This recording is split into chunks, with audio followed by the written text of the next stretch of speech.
екінші рулетімізді дайындаймыз. Екінші рулет куриный рулет.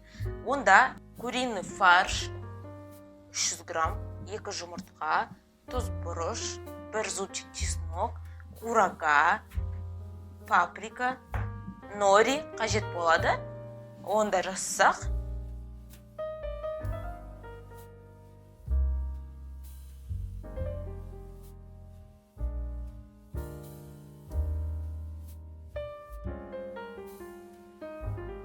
Тұз бұрыш қосамыз, паприка.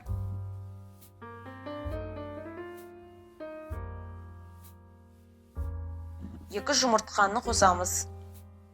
Жақсылап араластырамыз. Барлығын араластырып аламыз.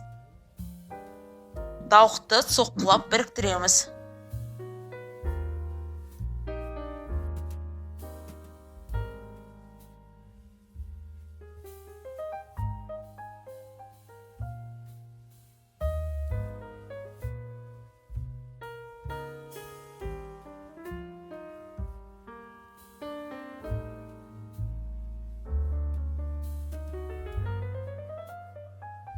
Енді екінші пергаментті немесе фольганы алып, үстінен қойып, оқтаудың көмегімен жаямыз.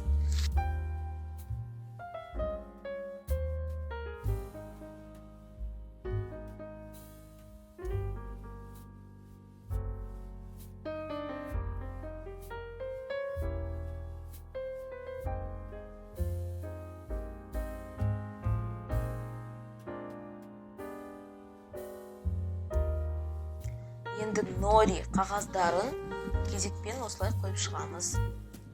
Бұл бізде әдемі сән беру үшін қойылады.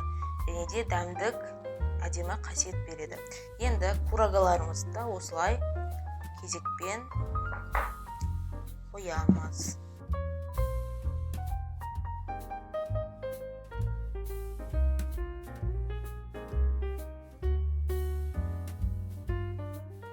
Енді рулетімізді бірінші майдалап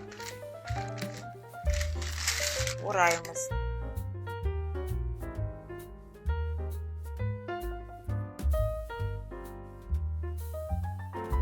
Рулетімізді тағы да үлкендеу пергаментке ораймыз. Өйткені шеттерін жабыстыруымыз керек болады.